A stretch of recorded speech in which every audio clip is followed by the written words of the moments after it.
Hey there, I'm Stinky.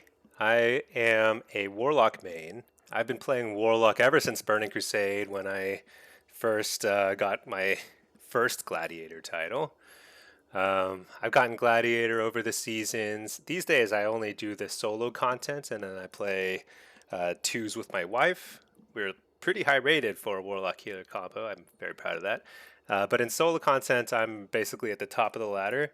I'm currently number one in Solo Shuffle and number two in Blitz. I'm frequently playing at very high ratings at the rank one level. Got rank one in the Blitz mode last season, and I just started streaming and making videos just a couple weeks ago. And I got a ton of questions asking me to put together a demonology PvP guide. So that's what this is going to be. We're going to cover everything you need to know, like gear, talents, and rotations. And we're going to talk about playstyle. So apologies in advance, this is a long video, but I do want to show you that Demo is awesome. It's very, very strong in War Within, even though it's underappreciated. Actually, if you take a look here at this data here is from Drustvar. They gather data on all the solo shuffle and blitz lobbies. So in the solo shuffle data, you can see that Demonology is really one of the least played classes and specs. It's the same story in Blitz. And this just blows my mind because Demo is super fun and super strong, especially in War Within. But ever since they've reworked Demonology and it's kind of been a stable spec over the last couple expansions, it's very good and very, very flexible in the playstyle. And I think it lends very well to Blitz, especially, which is an objective-based game. In Solo Shuffle, it's always strong as well and underrated. Okay, Demonology. I do want to talk about why you should play Demo before I begin the guide itself. And the main reason is because it's super awesome and fun. You get a ton of demons, and once you have a bunch of imps and gloomhounds and your Felguard out, you can do a ton of burst, very underrated, and you have a lot of control over any game. So in an arena or a solo shuffle, you are planted in the middle of the map and you can control what their enemy healer can or can't do. You dictate where the melee go because they're always going to be training you. They have that's like their thing. They're brain dead and they just follow you around and you can pull them out of line of sight. You can apply a lot of pressure on the enemy team just by being in the game. In Blitz, you have the ability to play both team fights. You can do a ton of damage in team fights and a lot of control, or you can play more like a hunter in many ways. So you can sit at a base, or you can try and take over somebody else's base with just yourself or with one other person. And that's because Demonology is uniquely strong in a 1 versus 1 or 2 versus 2 setting. I think it's actually one of the best duelists, one of the best dueling classes when it has its cooldowns up. So it's really, really fun in Blitz and lets you do a lot of cool things. One more thing is Demo is very good at PvE. So this season was the first time I dipped my toes in M+, which is a 5-man dungeons with a little bit more of a challenge. Pretty fun. I think it's great. I think if you're very good at PvP, you'll find M plus kind of a breeze once you figure out your damage rotations, but it's also very satisfying. It's a nice challenge and a break from PvP. I think it's great. And you can look at this, you get this awesome new mount. I'm also a big fan of the new solo content, Delves, which you can do by yourself. Demo is great at it because your Felguard is very tanky, so you can jump right in and do content that normally you would need a lot better gear for. Demo's great for that. I really love it, and when I'm roaming around doing quests in the world, always have War Mode on because War Mode is the best. People will try and gank you, and you just kill them because you're one of the best 1v1 classes. Easy peasy. All right, let's dive into the guide itself. Okay, let's talk gear. So the first thing you need to know about gear is that item level is everything in this game. This is true in PvE and PvP. I mean, there are some exceptions, but generally speaking, you're going to be better off with something that's higher item level. That's because higher item level gear has more intellect and stamina. and those are super important stats. Intellect gives you everything you need. It's all the damage. So, so when you have an option of upgrading your item level, you want to do that. For PvP gear, the progression is it starts at green crafted gear, which I usually just skip. I don't know, it's not really worth crafting. Into honor. Honor gear you can buy from the honor vendor, and it scales up to 665 in PvP, which is pretty solid. And then you can replace that with bloody token gear, which you get from doing world PvP content, and that scales up to 675 this season in PvP. That's really strong. And so you can use that to fill the gaps until you get all your conquest. And conquest gear scales to 678, which is the same as the highest level mythic gear that you can get from mythic rating. After you maximize your item level, you have as much conquest and bloody token gear as you can get. You want to focus on the right stats, and those are versatility and haste above all. Versatility makes you do more damage and take less damage. This is really important, really important in PvP. The main reason is that you want to survive your opponent's burst windows, and even if you live with just 1% health, that lets you turn things around. You can then start doing damage. So versatility is the primary stat. It's also super important for demonology, actually for warlocks in general, because you get attacked a lot. You're like, everyone just chases you around. Haste lets you cast faster, super important. You need this in order to get more stuff out when you're under pressure, and your demons scale pretty well with haste, so they'll like attack faster and do more damage. Mastery increases your damage too, and crit also increases your damage. You just get those on pieces when you can't get versatility and haste on them. But generally speaking, you want to focus on versatility and haste. The nice thing about this gearing is that it will work well for affliction, destruction, and demonology. So if you want to switch between the specs, you're going to have the same gear and enchants and gems for them. That's great. Actually, lets you experiment a bit, see which playstyle you like the best. The other thing you need to know is the tier set is really good for demonology. You definitely want to have 4 pieces of tier gear, and you get this by going to the Catalyst, which is located in Dornegal. You can take a PvP piece, you stick it in the Catalyst, and it'll turn it into a tier piece that will scale to the same PvP item level, so 678. Generally, you're going to want the gloves, the helm, the shoulders, and the chest. You can skip the pants. You'll still get the 4 set bonus, and the pants you can get better. You can get versatility and haste from getting a PvP piece. The only thing you really need to know about the 4 set, it doesn't change your playstyle at all. It's just that it increases your Dreadstalker damage, and Dreadstalkers are a huge source of your damage in general. This is true in PvE and in PvP, so you need this. The other thing you need to know is you need to get 2 crafted pieces, at least 2 crafted pieces, but 2 minimum because you need to have embellishments. And embellishments basically let you add a little bit of an extra bonus effect to a piece of gear, and you can only have 2 at a time. The ones you want are elemental focusing lens. This basically just gives you an extra damage proc every now and then. You don't have to think about it at all, it's just extra damage, but you do want them. So I stick them on my rings. You can put them on any crafted piece. Generally, crafting your rings or jewelry is a good way to go because, I don't even know why, but I just do it because why not? The one advantage to doing at least one ring that's crafted is that if you go to the PvP vendor, you can only buy one haste and versatility ring. So you want to pick up the other haste versatility ring through crafting. You can use PvE gear in PvP if it scales up to 678. So if you have access to mythic level gear because you're doing M+, you can just pick that up. You can use that. It'll give you a little bit of an advantage early in the season when people are at the conquest cap and they can't get all their gear to 678. But it's totally unnecessary. It doesn't make much of a difference. You'll be just fine if you're only geared in honor, bloody token, and conquest gear.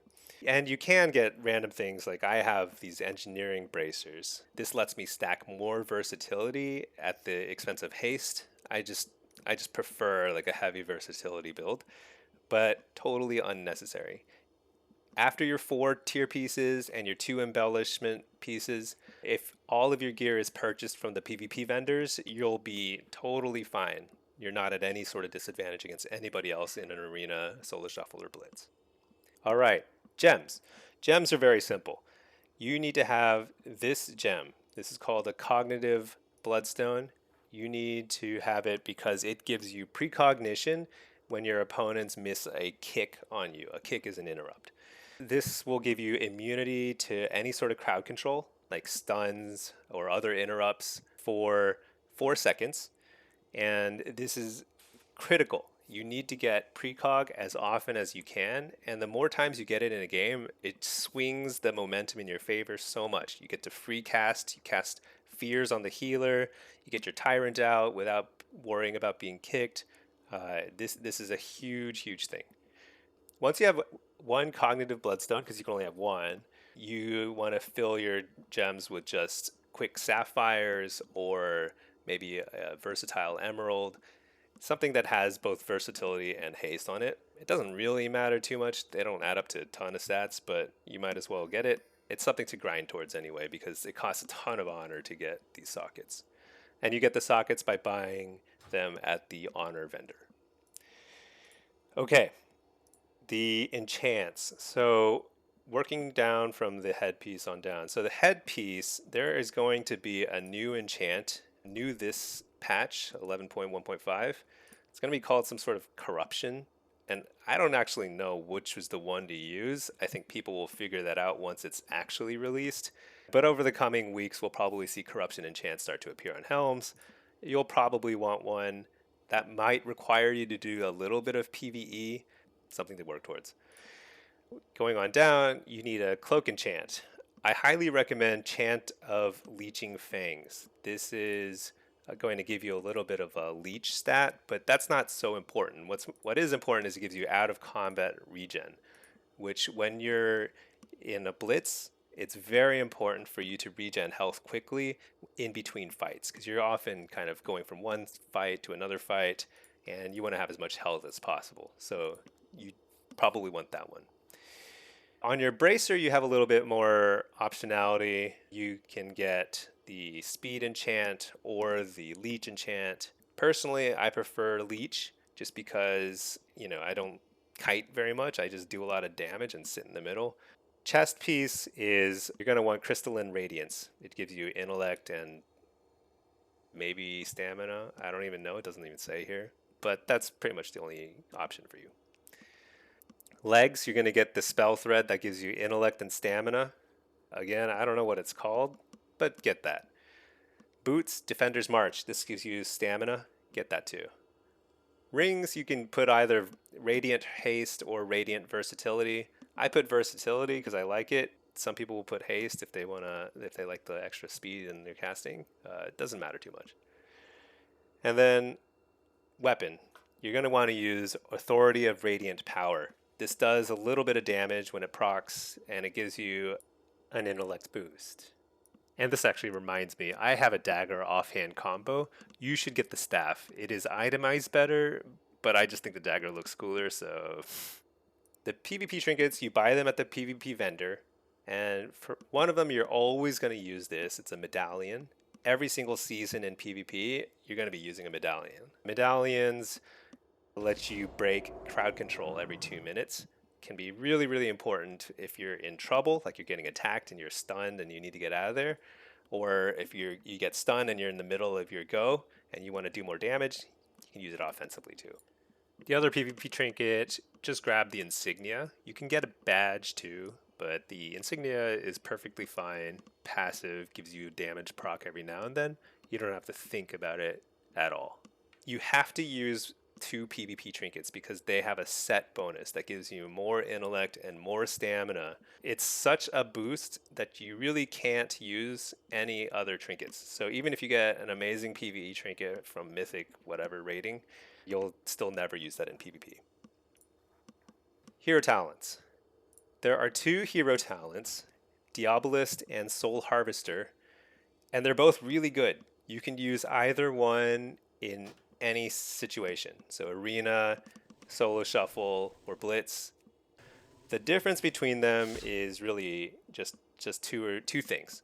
The damage profile for Diabolist is a little bit spikier, so it's like a little bit more burst damage and a little bit lower overall throughput in PvP. This is not true in PvE. In PvE, you're just going to play Diabolist, but in PvP, Diabolist, sometimes you get these massive pets and they will do a ton of damage, but it's very hard to control when that happens. But when it does happen, it's pretty threatening damage. Soul Harvester, the damage is a little bit steadier. So you're putting these dots out just by casting your normal rotation, which is the same for both. And those dots do a lot of like damage overall. I personally prefer Soul Harvester for most situations. So I use it almost exclusively in Arena and Solo Shuffle. And then I use it in most Blitz maps. But I use Diabolist a lot when I know there's going to be a lot of messy, close quarters team fighting. And the reason is because of the second main difference, which is the CC. So Diabolist, you're going to take this talent point, Annihilan's Bellow, and that improves your Howl of Terror, which is an AoE fear, kind of like priests can do an AoE fear. This is super impactful in a team fight. You can fear a bunch of people. It increases the range when you get the Diabolist talent, and it reduces the cooldown. So you can do this quite often. It's very, very strong. And that's the main reason you would take Diabolist, to be honest. Soul Harvester, you're usually going to go with Mortal Coil instead of Howl of Terror, which is a single target CC. And I find it's very effective in helping you close out a kill. So those are the main differences between Diabolist and Soul Harvester in terms of play style. You'll see that the trees otherwise are identical, with the only exception being Howl of Terror versus Mortal Coil. And you're just going to have to figure out through playtesting like what you prefer in terms of playstyle. Do you like the AoE fear or do you like the single target CC? Warlock tree. I'm going to put together a few links for builds in the description of this video. You're going to have to try out different builds and see which ones you like. But this is my standard build that I use in Solo Shuffle. And then I'll show you my Blitz build. But in Solo Shuffle, the main things to note are, and probably my biggest departure from other people's trees, is I don't take the Fell Domination talent because I find that I never have to cast it. My demon just doesn't die. So when you take, I'll talk about it in a minute, but the Demonic Resilience talents down at the bottom, your Felguard becomes super tanky. You might occasionally have to health funnel it to heal it up, but if your opponents are trying to kill it, they're going to spend forever. So Fell Domination doesn't seem to be super necessary in Solo Shuffle. Soul Leech makes you a little tankier, straightforward. So on the right is Burning Rush. I keep calling it Blazing Rush. I'm actually just now realizing it's called Burning Rush, but this is absolutely necessary in Blitz and something you'll never take in Solo Shuffle. Okay, Fell Pact, you don't need this ever. Demon Skin makes you tankier. Fell Armor makes you tankier. Curses of Enfeeblement, Curse of Exhaustion, and Curse of Tongues are amazing. You're going to use these a lot. Tongues especially against casters and healers in Solo Shuffle. And then Exhaustion, you're going to use this both in Solo Shuffle and Blitz just all the time. When you have nothing else to do, just throw out a Curse of Exhaustion. It'll annoy your opponents a ton. Demonic Circle is your main source of mobility.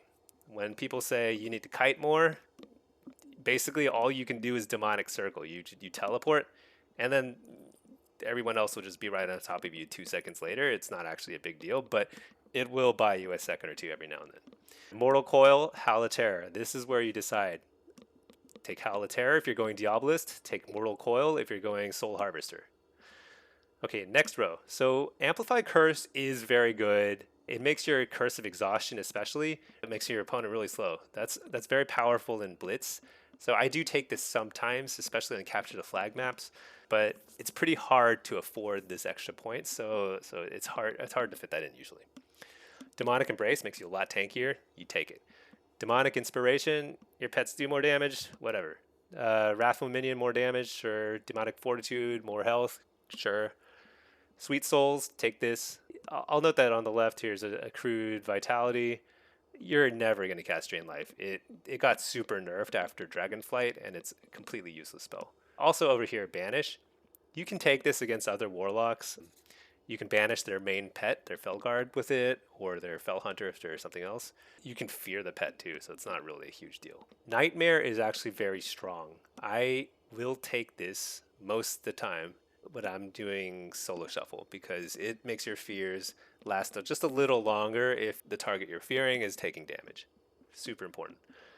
I also completely neglected to mention a very important talent above it, which is Abyss Walker.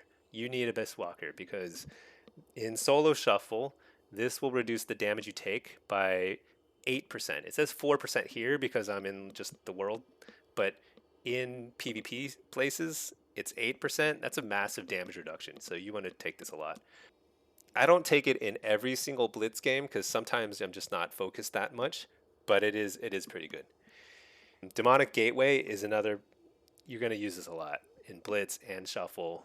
I said that Demonic Teleport is your only way of getting around, but actually Gateway is too. It's just on a longer cooldown, so you usually only get to use it once or twice during a game. Dark Pact, you're going to be using this often, and it's a huge shield. People will chew through it very quickly still because their damage is so high these days, but it is important. You're going to be casting this a lot. Here, Strength of Will, you're usually going to take Strength of Will because that increases Unending Resolve, which is your major wall. This is when you're in a lot of trouble and your healer is CC'd, you're going to be casting this. This is how you defend yourself. It'll completely stop your opponent's go, and it makes you immune to being interrupted. So not only does it make you a lot tankier, it gives you the opportunity to turn things around and get the momentum back in your favor. Super important. And I think people don't realize that you can actually use Unending Resolve offensively in order to make sure you close out a kill and you need to get a few casts off. That's how you do it. I do take Dark Accord more often than Strength of Will when I'm playing Blitz, and I know I'm going to be in a lot of repeated skirmishes because I just want to have that up as often as possible. So when I'm sitting a base, I'll often actually take Dark Accord if I know that there's going to be people trying to take my base very frequently. Shadow Fury is an important cooldown. You're going to be using this to AoE stun all the time. This is really, really, really strong, especially in team fights, but even in 1 versus 1 settings, it's an extra stun. It's really strong. Over here, so Ichor of Devils, it's not that good. I think the way to go is Frequent Donor because you're going to be using Dark Pact so frequently that you'll get a lot of use out of that.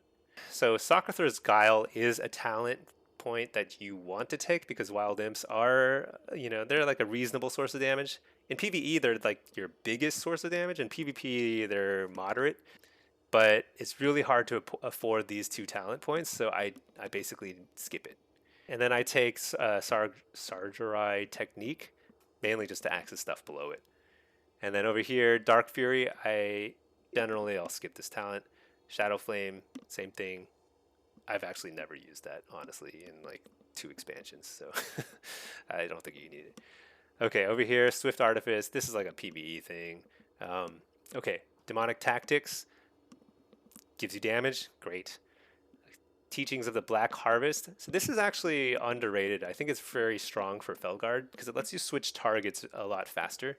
Basically, your Felguard can do its dash more frequently over a further distance, so you can switch to the healer or whatever. I actually think it's a pretty good talent point. Over here, Resolute Barrier. I wish I could take it, but it just costs too many points. But this will get your Unending Resolve off cooldown quicker. It's pretty good. Fel Synergy.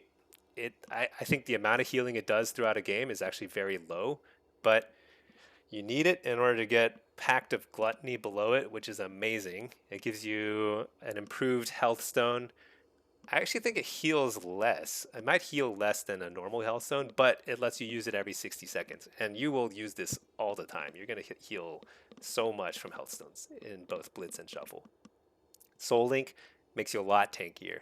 And then Demonic Resilience also makes you a lot tankier and makes your Felguard just completely immune to death. It's a really, really good talent point. I see a lot of people skip it and they take Fel Domination instead.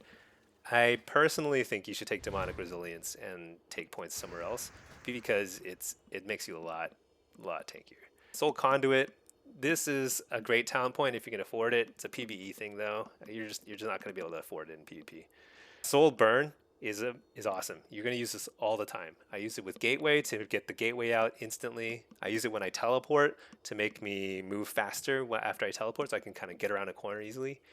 Drain life, you never cast drain life. Health funnel, it'll make your pet heal super fast. And then health stone, really, really, really important to use a soul burn with health stone every time, because it'll increase the healing by, it says by 30%, but honestly it feels like a zillion percent more. I mean, it feels like a full heal. There are a few talent points so that you can change around depending on the circumstances. Again, burning rush is the main thing you're going to switch up when you're playing Blitz. Most of the other things are pretty much set in stone, but you can fiddle with a few points here and there. You just have to tailor to your own playstyle, but this is what works for me. Demonology tree. So this is actually very much set in stone. As far as I can tell, there's not a whole lot of experimentation possible here. Probably need to do a little more testing, but I use this basic tree for every PvP situation. I never knew this was called Demoniac. Okay, whatever. That's a cool name. This gives you Demon Bolt. Demon Bolt is a huge part of your burst damage because it does a ton of extra damage in PvP specifically. And it's a huge generator of shards, and you need shards to cast Hand of Gul'dan, which gets you imps, and imps beef up your damage even more. So very important. I'll show you more about this when I go over the basic rotations and the spellcasting approach.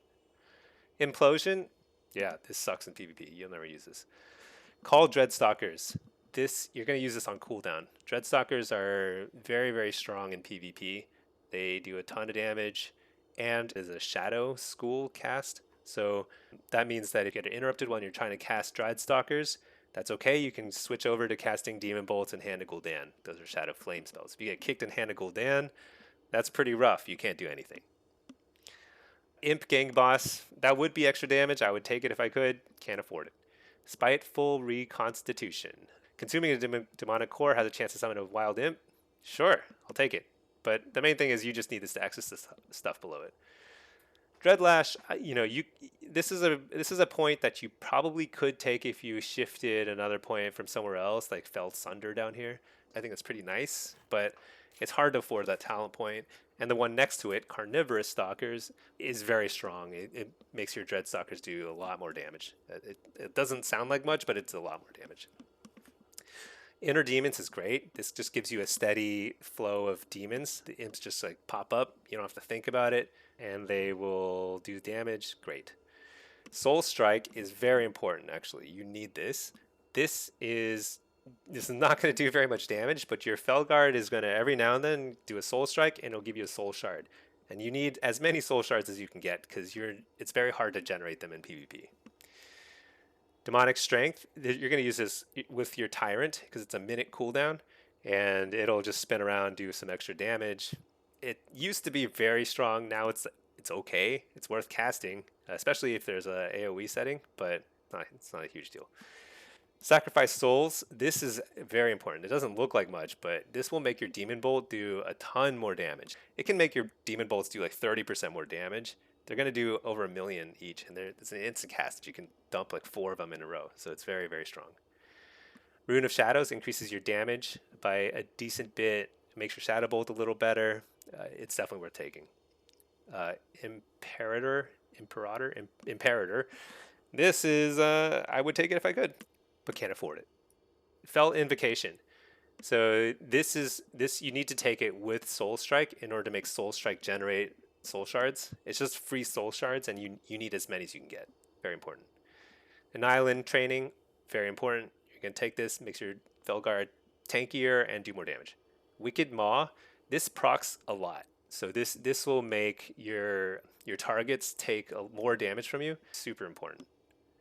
Power Siphon, people don't realize how much it boosts your Demon Bolt damage. It's 75%. So when you're trying to kill somebody, you have a bunch of demonic cores stacked up. You shoot them with Demon Bolts, you Power Siphon, and then you shoot them with more Demon Bolts. And the last couple Demon Bolts do almost double damage. This is how you get kills. Demonic Tyrant is the center of your rotation. This is every minute you're going to be casting Demonic Tyrant, and the main thing you need to know about it is you want to cast as many other demons as you can before you summon your Tyrant, because it'll extend the life of your other demons and it'll make them do more damage. This is the most important part of your rotation and also the hardest part because a lot of people know that they want to kick your Demonic Tyrant cast. They know it's time to run away if you do get it out, but it's important to play around your Tyrant as much as possible. Grimoire Felguard is actually how you get kills. This is a huge portion of your burst damage, and it's on a 2-minute cooldown. So your basic rotation as a Demonology Lock is you're going to be casting all these. I'll go over this in more detail in a minute, but you'll be going to be casting all these spells just to generate imps and get more demonic cores, get more imps. Every minute you're going to cast a Tyrant, which is going to increase your damage briefly for every minute. And then every 2 minutes, you're going to do Felguard plus Tyrant plus your Demonic Strength. And you're going to do a lot of damage every 2 minutes. Your highest kill potential is usually around the 2-minute mark in any round of Solo Shuffle.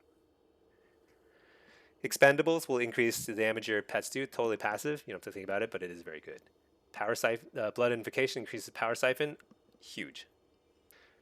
Umbral Blaze is terrible. You'll never take this in PvP. Reign of Tyranny is something I see a lot of people take. I actually don't think it's worth taking in PvP because there's a lot of good points out there. Your Tyrant on your details, when you look at your damage meter, it does a decent amount of damage, but not a huge amount. So I don't think it's worth taking. And then buffing an additional 5 imps, you're never going to get 15 imps out in PvP. That just never happens. So I don't think it's worth taking. Demonic Calling, this is really great. If you can proc this a lot, this will make a huge difference in your damage. You're just going to get Dreadstalkers out quickly and more easily. Fiendish Ablation, you just can't afford it. It would be nice otherwise.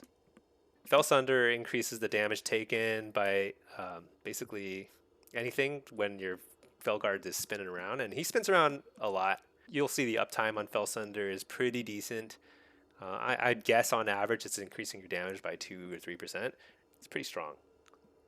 Doom will passively apply whenever you demon bolt somebody. The doom will count down for 20 something seconds, but that duration will be reduced the more soul shards you spend on Hannah Gul'dan, and it does a lot of damage once that timer's done. So it's a big burst of damage, and most importantly, it'll summon down here Pact of Arid Ruin.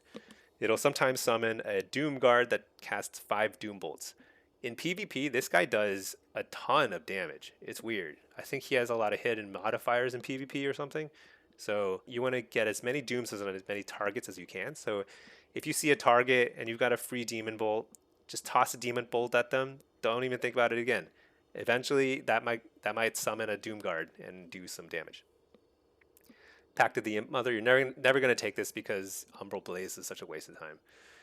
Vile Fiend is also very important. So Dreadstalkers and Vile Fiend are your 2 pets that you're going to be casting on cooldown whenever they're available. They both do a decent amount of damage. And this, like Dreadstalkers, is Shadow School. So you casting this and then getting kicked, it's not the end of the world. You can start doing other stuff, Shadow Flame spells. All right, Dread Calling.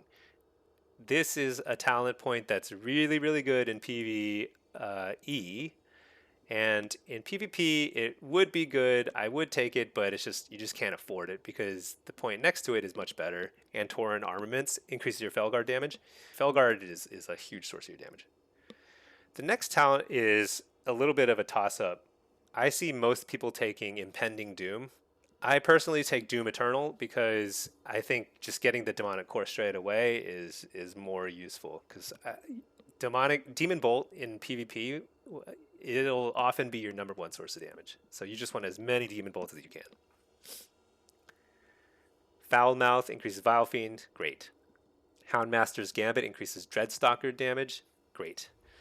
These over here, you just can't afford. Pact of the Arid Ruin, I said it before, does a ton of damage. This is an amazing talent point.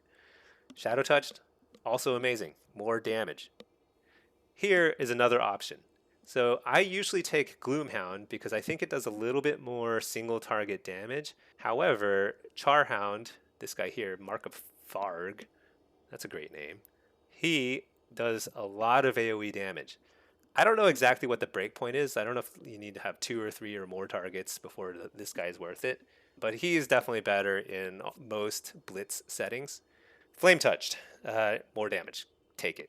All right, that's your demonology tree. You have a couple of options here and here, but otherwise, this is generally what you're going to take in solo shuffle and blitz, and for both Soul Harvester and Diablo. This means that you have the same basic damage rotation for both specs, so you can experiment with both, master both at the same time. Ton of fun. All right, PvP talents. This one here, Master Summoner, this is not even an option. I don't even know why you have to select it. You need to take this no matter what. Your next 2 talent points are a little bit more optional, but you're mostly going to take Impish Instincts. This will reduce the cooldown of your Demonic Circle by a significant amount, especially if you're getting targeted by any sort of melee or hunter. Sometimes if you're against double casters, you can skip it, but you're going to be taking this a lot.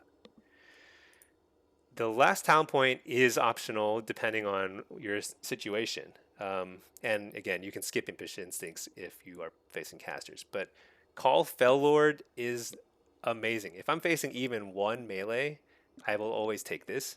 If I'm facing 2 melee, I definitely take it, and I'll be very happy when I cast it because it is on a 2-minute cooldown, so kind of longish, but it is almost like having an extra wall. So when melee are on you and you drop this down, it's just going to keep stunning them, like these little mini stuns. And it somehow doesn't DR with diminishing returns with Shadow Fury, so you can still stun them.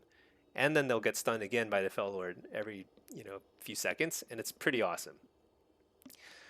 Gateway Mastery, I'll take this on Temple of Katmogu, and I think that's the only time I take it in PvP. But basically, you're going to be needing this on that map to get around very, very easily from the lower level to the upper level. You could probably take it in other settings. I've seen some people use it in Arena, but personally, I usually skip. I usually prefer Fell Lord or Nether Ward. Nether Ward I'll take if there's double casters or some caster I'm really scared of, like a Destro Lock. Yeah, Nether Ward is very strong. It reflects any spells at you. If you get the timing down right, you can reflect Cyclones and Fears and Polymorphs. It's pretty fun. Shadow Rift, you can take this in a few maps. It's pretty impactful in Blitz. So you'll almost never take this in Solo Shuffle, but in Blitz, on, for example, Silver Shard Mines, if you can Shadow Rift right before a cart is about to cap, if you time it right, you can actually swing a cart in your favor, even if you're not winning that fight. You can use it in Battle for Gaineas near the Waterworks base. Send them all into the water. There's a lot of cool little tricks you can do with it. It'll teleport a bunch of people, but it is really hard to land properly. And you have to be pretty close to your demonic circle. So if you never learn to use this, you can still be perfectly fine. Bonds of Fel is pretty stinky, and I don't mean that in a good way. It's like a stinky spell. You don't know what this. Soul Rip is good. I take this a lot. Usually I would prefer Fel Lord over it, but sometimes I'll take Soul Rip and Nether Ward if I'm facing 2 casters. It's just an extra defensive cooldown. It'll reduce the damage they do. It reduces the healing they take too. But you already have a Mortal Strike effect from your pet, and I don't think it stacks, so it's mostly the defensive thing. Bloodstones will change your health stones into giving you a haste buff instead of healing. That's terrible. You will never take this. You use demonic health stones to heal yourself all the time, and without it, you would just die probably twice as much, so never take that. Very straightforward. I'll put links to the builds I use for Solo Shuffle and Blitz in the video description, so check them out, see what you prefer. All right, casting. There are 3 basic modes of casting that you need to be thinking about at any given time. The first is your opener. The opener is very important. In Solo Shuffle and in the first team fight in a Blitz, and the first time you encounter somebody, your opener needs to be very strong because Demonology is very much a momentum-based class. If you are playing defensively the whole game, you're never going to get enough imps out to do pressure, which means you're just going to have to keep playing defensively. It's pretty horrible. You need to be on the offense. Second, you need to know your basic rotation, which is your builder-spender rotation. You're going to be doing this most of the time during a game, before you have all your major cooldowns ready for a burst. And the burst is your third thing you need to know. When you are ready to line up a kill, like you've got CC on the healer, and you have fake casted your way to a precog proc, and you're ready to go, you need to know what to cast in order to burst and kill somebody. Okay, your opener. The first thing you need to do when you enter an arena, let's say you're starting over here, you need to run in, you need to lay a circle. This is the center of your gameplay.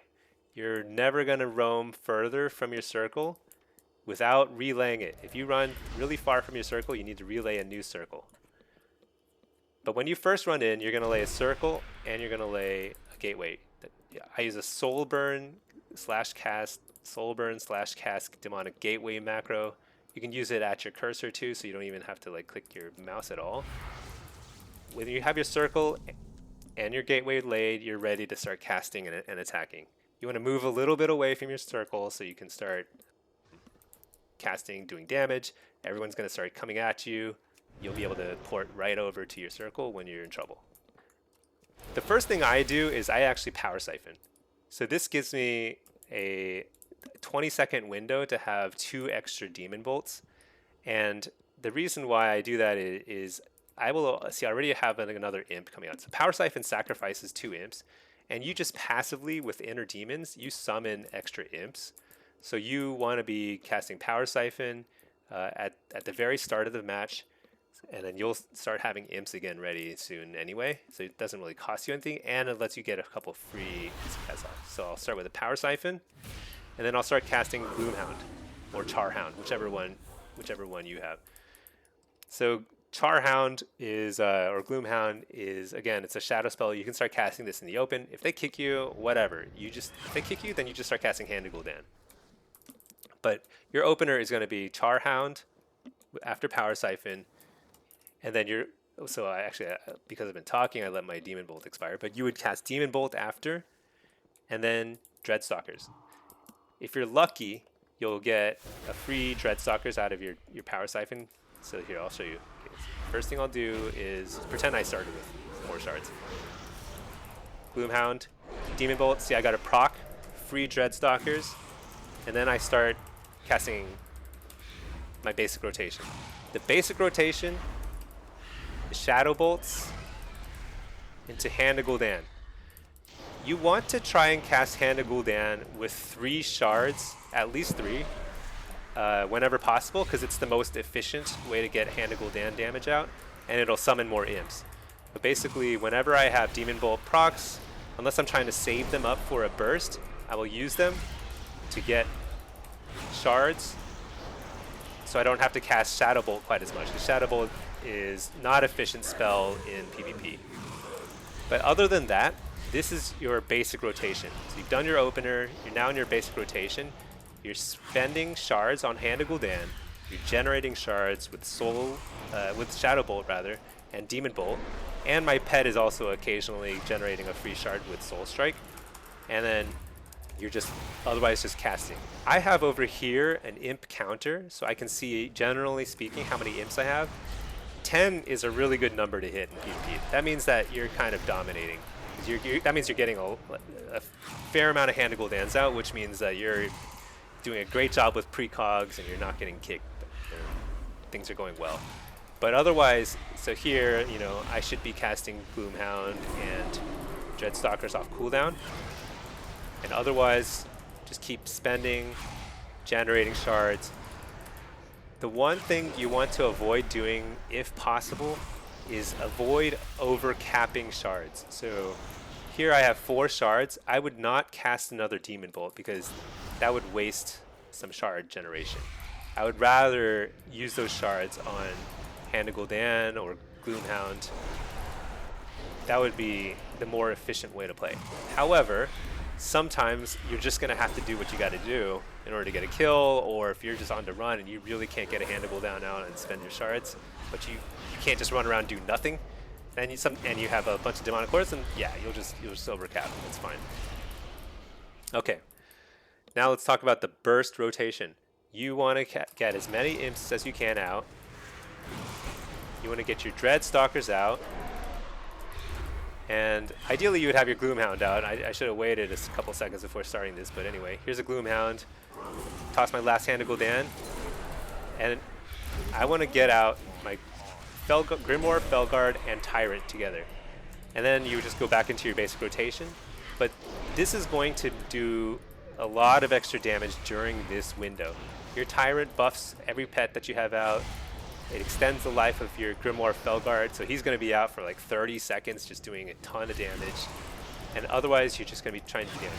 Now, to really make your burst effective, you want to have as many Demonic Core procs ready as possible. And so you dump those, and then Power Siphon, 2 more. See how they're doing 1.5 million crits on my Demon Bolt? That's a huge amount of burst, all for instant cast. So you can actually do quite a lot of burst with Power Siphon out as well. And that's pretty much it. The one thing I will add is that this is the same rotation, by the way, in PvE. So you can take these skills and jump right into M+, and you'll do just fine. But the main thing is, in PvE, you're casting a lot of Shadow Bolts because you're just, PvE is easy mode, and you can do whatever you want. In PvP, you'll cast Shadow Bolts sometimes, but usually the more effective thing to do is just Fear. So just cast a Fear when you normally would cast a Shadow Bolt. Now, you can fear your target, but if you do, you just have to set your pets. You have to have a macro to a pet attack again, because they'll stop attacking anything that gets feared. But if you can fear a healer or the other DPS while you're doing damage to a target, so for example, if I set this as the Dungeoneer's training dummy here as my focus, pretend that's the healer, and then I am doing damage to this PvP dummy. Just doing some damage. If I can then line up a fear, that was a focus fear macro. Super important. You need to be able to focus fear or fear an arena target with a macro. You don't even have to target it. I can just fear it again from here. You can see the fear is extended. That's very important. That's how you get a kill. To really secure a kill is then let's say they trinket that. You know what you do? You pet stun it. This guy throws an axe and stuns him, and then you set him back to attack, charges back, does a ton of damage. That's how you get a kill. Alright, that's pretty much all you need to know to get started as a Demo Luck. You have your gear, your talents, your basic rotation. You can practice on the training dummy. There's a ton more I'm going to cover in future videos and on stream, like add-ons, macros, things like that. But I do want to touch on the general mentality of a Demo Luck. So pretend this is an arena, a grand arena. You get your pillars over here. You set your gate and port. I think it's very important to play in the middle here.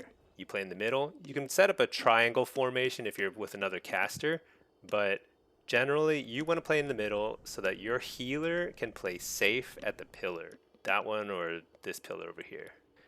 And if you situate yourself in the middle, and you're a Demonology Lock, guess what? All the melee, they're just going to sit on you right here in the middle, and your healer is free to cast on and heal you up. And you're in range of the other pillars, so if their healer does anything, like they pop out, they try and do some CC, you can fear them, and you can stun them. And then if you're in trouble, you port back over here, and you can play a little bit closer to the pillar. But as soon as you're out of trouble, I think it's very important to start moving back out again into the middle, because you want to present yourself as a target.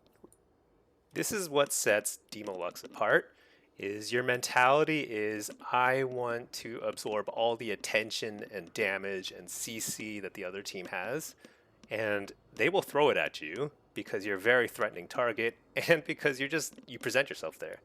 And what this does is this opens up your team to do whatever they want to do. They can do more CC, your healer is safer to heal, they can be more efficient. And this is how you carry. You absorb all the enemy team's attention and CC and damage. And if you can handle that pressure and get some precogs, you are going to win a lot of games. The other team is going to be baffled. They're just not going to know what to do with you. And this works in Blitz too. In Blitz, if you're playing super far back, you better be doing a ton of damage. But usually you're better off playing a little bit forward, not quite as forward as your melee, but close enough where their melee are going to want to come after you, and and if you can deal with that pressure and port back whenever you get under a lot of pressure, then you're gonna swing a lot of fights in your favor. So you'll see this. I've been streaming a lot and making a lot of videos, and I'll show more and more of my gameplay. But that's a pretty important way that I play that I think people underrate. If you are truly a professional warlock and you're in the AWC or whatever, you can probably kite really well. You can probably kite around pillars and while still doing a ton of damage in CC. That's amazing. But for regular people like me, um, even if you're number one in solo shuffle in the universe, it's still a lot easier just to focus on doing damage in CC from the center. Forget about kiting because you are so immobile. It's crazy. Like I'm a void elf, which I think is actually very strong for warlocks. It gives you a little bit more teleport. If I get in trouble, I can port back. Warriors will charge me. I can gateway over here. Warriors will charge me again. I can void elf somewhere else. They'll charge me again. I don't understand it, but everyone else has like 15 charges. You're never gonna get away. And if you start kiting around pillars, you know what your healer's gonna do? Your healer's gonna start stressing out, and guess what? That warrior's gonna be on you in 2 seconds anyway. So it's totally useless to kite. You just sit in the center. You own people from the center. This is why Demo is a little bit harder to learn than most other casters and range classes. It's because it's counterintuitive. You want to present yourself as a target, but it also makes it very rewarding once you figure it out and you learn how to continue applying pressure while under pressure. That's how you carry. You can carry very, very, very hard, both in shuffle and blitz. Plus, lucky for you, I'm here to help out. I'm going to be streaming, putting together a lot of videos with tips and tricks, showing you how to carry your team and deal with brain dead melee and hunters, and also how to just outplay other casters who play like cowards. You're going to be a hero in the center of the map, tanking and dealing with your enemies head on. All right. I hope you enjoyed the guide. I will be putting together more videos for more detailed tips on UI, macros, add-ons, weak auras, how to improve, how to read details. Geez, there's so much to cover, but hopefully this will get you started. I do think Demonology is worth a shot if you haven't tried it before. It's really strong in the War Within, Season 2 especially. Check it out. Check out my stream, ask me questions, and I'd be happy to help out. Hope to see you in the arena, in Battlegrounds, in Shuffles, and on my stream. All right, thanks.